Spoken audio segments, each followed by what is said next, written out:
സ്വർഗം കാണുമ്പോ വല്ലാത്തൊരു കാഴ്ചയാണ്. ദുനിയാവിൽ അങ്ങനത്തെ ഒരു കാഴ്ചയില്ല. വഇദാ റഅയ്ത തമ്മ റഅയ്ത നഈമാ.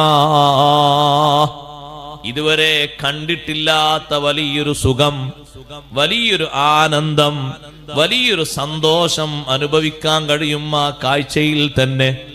സാധാരണ ഒരു സുഖം അല്ല. എങ്ങനെ വർണ്ണിക്കാൻ കഴിയും? വർണ്ണിച്ചെങ്ങനെ തീർക്കാൻ കഴിയും? കാരണം ആ കാഴ്ചയെ പറ്റി പറയുന്നത് മാലാ ഐനുൻ റഅത്, ഒരു കണ്ണും ഇതുവരെ കണ്ടിട്ടില്ലാത്ത കാഴ്ച എന്നല്ലേ. ദുനിയാവിൽ എത്ര സന്തോഷകരമായ ഒരു സ്ഥലം കണ്ടാലും, ഒരു രൂപം കണ്ടാലും, ഒരു അനുഭവം കിട്ടിയാലും ഒന്നും അതിനോടൊക്കുകയില്ല, സമാനമായതുണ്ടാവുകയില്ല. അങ്ങനെ ഒരു കാഴ്ച കാണാനുണ്ട് എന്ന് പറഞ്ഞപ്പോ ആ ഹബശിയായ സ്വഹാബി ചോദിച്ചു, അല്ലാഹുവിന്റെ റസൂലേ, ഹൽ തറാ ഐനി ഫിൽ ജന്നതി മാ തറാ ഐനുക്. നബിയേ, നിങ്ങളെ കണ്ണ് സ്വർഗത്തിൽ കാണുന്നത് എന്റെ കണ്ണും കാണുമോ നബിയേ? നിങ്ങളോടല്ലേ അല്ലാഹു തആല ആദ്യം ഈ ആയത്തിൽ പറഞ്ഞത്, വഇദാ റഅയ്ത തമ്മ റഅയ്ത നഈമൻ വമുൽകൻ കബീറാ. സ്വർഗത്തിലെത്തിയിട്ട് തങ്ങൾ കാണുമ്പോൾ ഒരു കാഴ്ച കാണും, അതൊരു സാധാ കാഴ്ചയല്ല എന്ന് തങ്ങളോടല്ലേ പറഞ്ഞത്. അതേ കാഴ്ച എന്റെ കണ്ണിനും കാണാൻ പറ്റുമോ? നബി സല്ലല്ലാഹു അലൈഹി വസല്ലം തങ്ങൾ പറഞ്ഞു, അതേ, കാണാൻ പറ്റും. അത് കേട്ടപ്പോ ഹബശിയായ ആ മനുഷ്യൻ പൊട്ടിക്കരഞ്ഞുപോയി, കണ്ണീരിങ്ങനെ ഒഴുക്കി.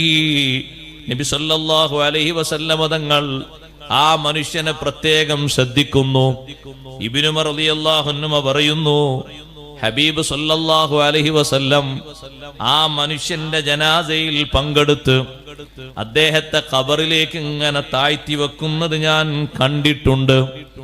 എന്തേ നബിയെ പ്രത്യേകം പരിഗണിക്കാനുള്ള കാരണം എന്ന് ചോദിക്കുമ്പോ അവിടുന്ന് പറയുന്നത്, അള്ളാഹു സംവിധാനിച്ച പാരത്രിക ലോകത്തെ അനുഗ്രഹങ്ങളെ കാണാനും സന്തോഷിക്കാനും ദുനിയാവിൽ ഏറെ മോഹിച്ചു നടന്ന ഒരു മഹാനാണ്.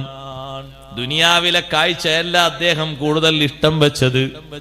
എന്റെ കണ്ണ് കാണുന്നത് എനിക്കും കാണാൻ പറ്റുമെന്ന് എന്നോട് ചോദിച്ചില്ലേ, അത് സ്വർഗത്തിലുള്ള കാഴ്ചയാണ്. ആ ഒരു മോഹത്തോടെ സന്തോഷത്തോടെ ജീവിച്ച ആളാണ്.